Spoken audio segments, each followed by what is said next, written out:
Welcome to Bananaomics. In this video, we will explore the fascinating field of behavioral economics and delve into the key concepts that challenge the assumption of rational consumer choice. First, let's begin with the introduction and definition of behavioral economics. Behavioral economics combines insights from psychology and economics to understand how people make decisions in the real world. Traditional economics assumes that individuals are rational decision makers, always acting in their best interest to maximize their utility. The assumption of rational consumer choice is often depicted using the concept of Homo Economicus, where individuals are rational, self-interested, and possess unlimited cognitive abilities. Neoclassical theory suggests that consumers are always rational and focused on utility maximization. But that's not quite accurate. Humans worldwide break this model as we show through countless interactions that we are collaborative, compassionate, and complex beings.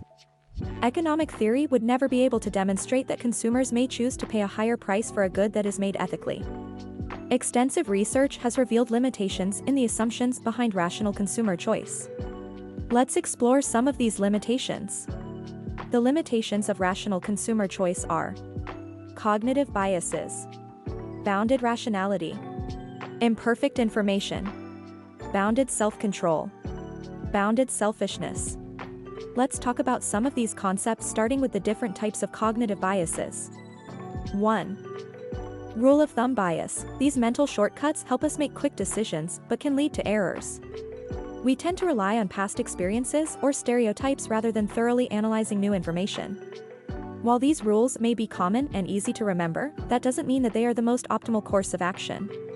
2. Anchoring bias. This bias occurs when we rely heavily on the initial piece of information presented to us, known as an anchor, to make subsequent judgments or decisions. This can lead to an underestimation or overestimation of value. 3. Framing bias. The way information is presented or framed can significantly influence our decisions. We may react differently to the same information depending on whether it is presented positively or negatively. 4. Availability bias. Our judgments and decisions are often influenced by the ease with which examples or instances come to mind. If something is easily accessible in our memory, we tend to overestimate its likelihood or importance.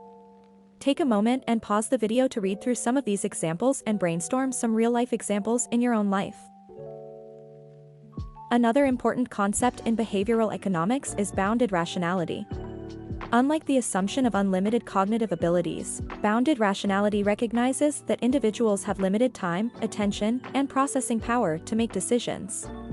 Bounded rationality is connected to imperfect information, as consumers simply don't have the time or ability to be fully informed with perfect information.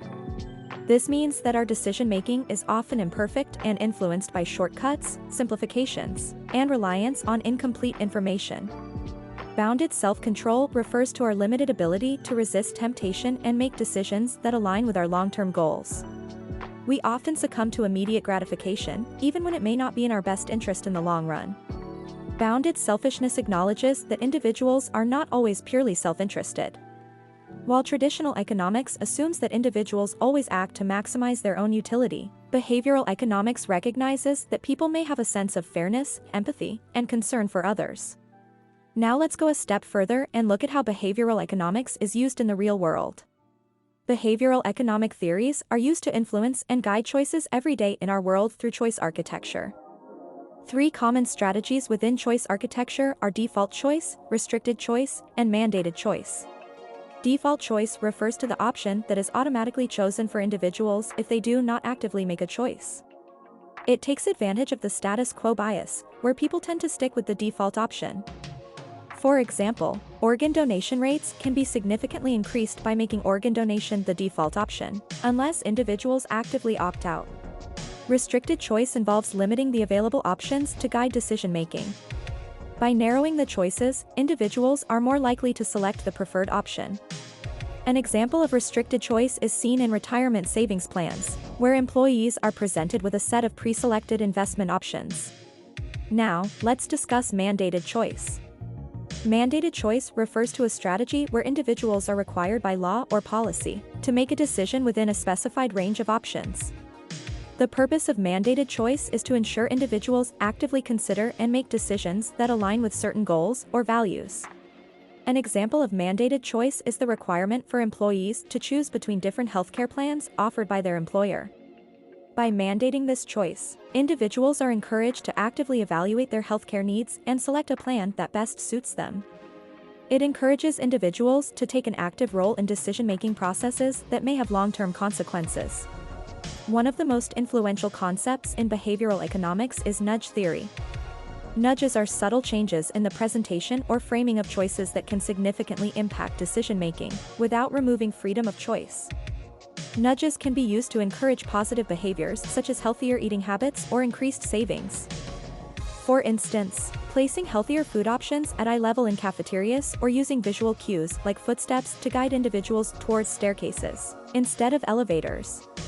Now, let's discuss the limitations of rationality when it comes to business objectives. While traditional economics assumes that businesses primarily focus on profit maximization, behavioral economics recognizes that businesses may have alternative objectives. One alternative objective is corporate social responsibility, CSR, which involves businesses actively considering the impact of their actions on society and the environment. This broader perspective acknowledges that financial profit is not the sole measure of success. Another objective is increasing market share and growth. Businesses may pursue strategies that prioritize market dominance over short-term profits. This approach recognizes the importance of market power and competitive advantage. Lastly, the concept of satisficing challenges the assumption of maximizing utility. Satisficing refers to businesses making decisions that are satisfactory or good enough, rather than seeking the optimal outcome. This approach considers the limitations of time, resources, and information available to businesses. By acknowledging these alternative business objectives, behavioral economics provides a more comprehensive understanding of decision-making in the business world. Behavioral economics offers practical applications such as choice architecture and nudge theory to influence decision-making. Additionally, it challenges the assumption of profit maximization as the sole objective for businesses, considering alternative objectives like corporate social responsibility, market share, and satisficing. By incorporating these insights, we can enhance decision-making processes and create a more holistic approach to economics and business. I hope this video was able to help you understand behavioral economics. Follow us on YouTube to see more economics videos like this.